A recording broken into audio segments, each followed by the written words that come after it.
Channel. কেমন আছো তোমরা? আশা করছি অনেক ভালো আছো, আর আমিও কিন্তু অনেক অনেক ভালো আছি। আজকে বিকেলবেলা চলে এসেছিলাম সুমিতার জন্য একটুখানি কাঁচরাপাড়া বিবেকানন্দ মার্কেটে কিছু জিনিসপত্র কেনার জন্য। আমার জন্য কিছু কিনবো না, ওর কাজের জন্য দুটো জিনিস কিনবে, সেটাই আজকে তোমাদের সাথে শেয়ার করব। তো আমরা কিন্তু কাঁচরাপাড়া চলে এসেছি, আর তোমরা জানো কাঁচরাপাড়া থেকে কিন্তু বিবেকানন্দ মার্কেটটা একদমই কাছে। তোমরা যদি আমি আগেও শেয়ার করেছি এই ভিডিওটা, যদি তোমরা না দেখে থাকো তাহলে আমার চ্যানেলে গিয়ে দেখে আসো। বিবেকানন্দ মার্কেটটা আমি সেখানে কিন্তু পুরো ঘুরিয়ে দেখেছি। তো দেখো আমরা চলে এসেছি, এবার আমরা একটা দোকানে প্রথমে চলে গেলাম। তো ওখানে গিয়ে কিন্তু আমরা দেখলাম কিন্তু পছন্দ হলো না, মানে ও যেরকম টাইপের খুঁজছিল সেরকম পাচ্ছিল না। তারপরে এরকম করতে করতে আমরা অনেকগুলো দোকান ঘুরেছি, তারপরে চলে গেলাম আর একটা দোকানে। জামা কাপড় খুঁজতে খুঁজতে কিন্তু আমরা এই দোকানটাই আসি। আর দেখো এই দোকানটার সামনে কত সুন্দর একটা আয়না আছে, এখানে কিন্তু আমি একটু পোজ দিয়ে নিলাম। আর দেখো সুমিতার দিকে আয়নায় দাঁড়িয়ে দাঁড়িয়ে দেখতে নিজের চুল ঠিক করছে। আমি বলছি যেই না চুল আবার ভাব মারছে।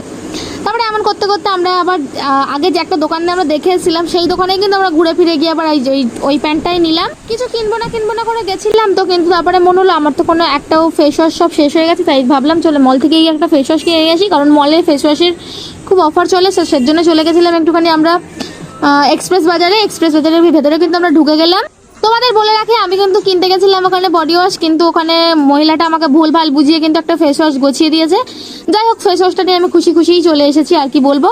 ও কিন্তু প্যান্টের সাথে একটা গেঞ্জিও নিয়েছিল, আর গেঞ্জিটা কিন্তু আমরা রাস্তার ফুটপাথ থেকে নিয়েছিলাম। ফুটপাথের সাইডে যেই ঝুলিয়ে যে টি শার্টগুলো বিক্রি করে ওখান থেকেই নিয়েছিলাম। দাম নিয়েছিল মাত্র 100 টাকা। আর তোমার হচ্ছে কি যে প্যান্টটা নিয়েছে সেই প্যান্টটা কিন্তু দাম নিয়েছিল আমাদের থেকে 300 টাকা। ওটা কি প্যান্ট বলে আমার খেয়াল নেই, আর আমি ঠিক জানিও না ছেলেদের প্যান্ট কি বলে। তো যাই হোক এগুলো কেনাকাটি করলাম আমরা। এদিকে দেখো রাস্তা ধারে কিন্তু এরকম 100 টাকা করে সানগ্লাস বিক্রি হচ্ছিল। আমি কিন্তু সানগ্লাসও পরে নিলাম, ভেবেছিলাম একটা নেবো, কিন্তু একটাও আমার মুখের সাথে মানাচ্ছিল না, তাই একটুখানি দেখে আয়নার সাথে পোস্টোজ মেরে কিন্তু আমি বাড়ি চলে আসলাম।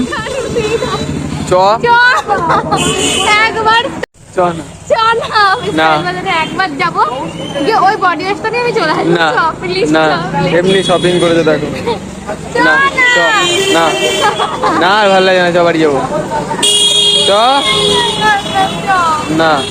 তারপরে কিন্তু আমরা ওখান থেকে চলে আসছিলাম, আর আমার বডি ওয়াশটা নেওয়ার খুব ইচ্ছা ছিল, আর আমি যেই বডি ওয়াশটা খুঁজছিলাম সেটা কিন্তু এক্সপ্রেস বাজারে ছিলও না। তারপরে আমি বলছিলাম চলো একটু স্টাইল বাজার থেকে ঘুরে আসি। তো আজকের ভিডিওটা এত পর্যন্ত। ভিডিওটা কেমন লাগলো জানিও, ভালো লাগলে একটা লাইক করে চ্যানেলটা সাবস্ক্রাইব করে দিও। টাটা।